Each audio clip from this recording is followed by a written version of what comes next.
C'est quoi la révolution numérique? D'abord, bon, c'est pas une révolution, c'est un changement de paradigme. Jusqu'à il y a quelques En débat années, cette année à l'Assemblée générale de l'ASCAP, la question de l'impact du numérique sur les entreprises. que s'invente. Et pourquoi un thème sur le numérique? Justement pour dire, attention, le monde il bouge, vous transposez-vous là-dedans, intégrez cette notion de manière à pouvoir vous positionner dans les meilleures situations possibles. L'ASCAP, association d'aide à la réinsertion de cadres en recherche d'emploi, est à l'écoute du marché de l'emploi pour que ses adhérents soient toujours plus réactifs et performants. En 2013, il est de 9 points. Ça permet de vraiment prendre conscience que le numérique est fondamental et en étant en recherche d'emploi, on va être amené à être dans des entreprises qui vont aussi être confrontées à cette problématique ou à cette évolution et il faut savoir l'accompagner. L'avenir du chercheur d'emploi, c'est le réseau, le réseau, le réseau, le réseau. Donc effectivement, aujourd'hui, l'informatique, enfin, le numérique, puisque c'était le sujet, ça apporte vraiment, pour la constitution de son réseau, je pense qu'il n'y a pas meilleur outil aujourd'hui. Communication sur le numérique, retour d'expérience des chefs d'entreprise partenaires de l'association. Ce débat a rebattu quelques cartes.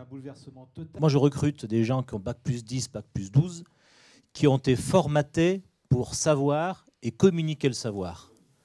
Et aujourd'hui, je leur dis de plus en plus, ce que je vous demande, ce n'est pas de savoir, puisque l'information est disponible, c'est d'expliquer à l'environnement le savoir, puisque effectivement la personne peut elle-même récupérer l'information. Par contre, il n'est pas certain qu'elle ait compris. Donc vérifions que l'information est compréhensible. On a parlé de ce qu'on peut faire chez soi sur Internet. Et puis alors, ça va à une vitesse exponentielle qui fait que, en gros, on va dire, un client sur deux venait une fois par mois en agence il y a 10 ans. Maintenant, moins de 2 sur 10 viennent une fois par mois en agence.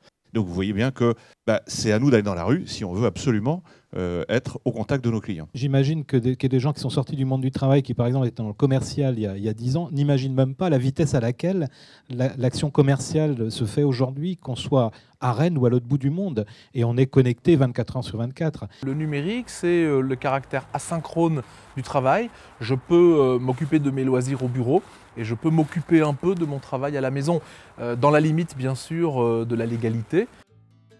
Autre temps fort de cette rencontre, la parole est aux acteurs de l'association, entreprises partenaires, adhérents et animateurs. Je vends l'ASCAP avec la belle structure que vous avez vue tout à l'heure. Et j'amène aussi souvent des CV, parce qu'il faut être factuel pour que voilà, les chefs d'entreprise ou les DRH voient qu'on a des adhérents de grande qualité. Et si, ce que je veux dire aussi, on n'a jamais eu aucun refus.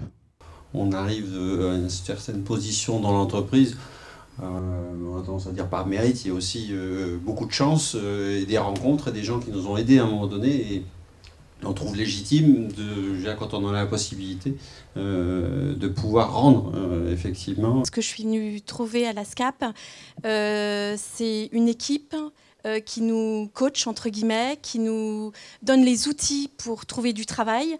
Parce que c'est vrai que quand on arrive à un entretien et qu'on ne sait pas se présenter, je pense qu'on a peu de chances d'être convoqué au deuxième. Donc déjà, on nous apprend à nous présenter. Quand on se présente la première fois à l'ASCAP, on se dit quelle catastrophe.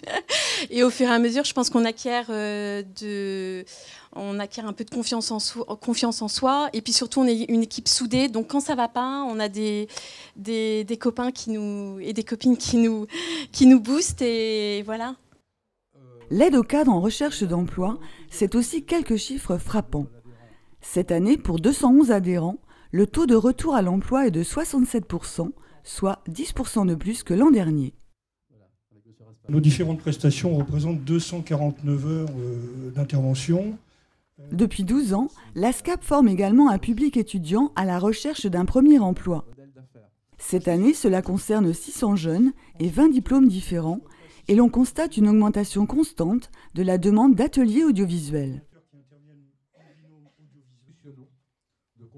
Évoluer dans ces propositions de formation, coller aux nouvelles formes de recrutement, c'est ce qu'attendent les adhérents de l'ASCAP.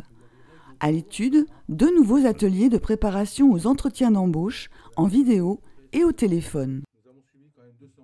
Aujourd'hui, il y a 50% des personnes qui ont candidaté qui sont d'abord contactées d'une manière téléphonique et qui est malheureusement une épreuve éliminatoire. Hein. Donc de l'importance quand même qu'ils se préparent à cela, qu'ils n'acceptent pas les entretiens téléphoniques n'importe comment. Hein, et ça se prépare, je l'ai dit également, un sourire ça s'entend, ça se voit. Hein, une expression joyeuse ça se voit, la motivation ça s'entend au téléphone.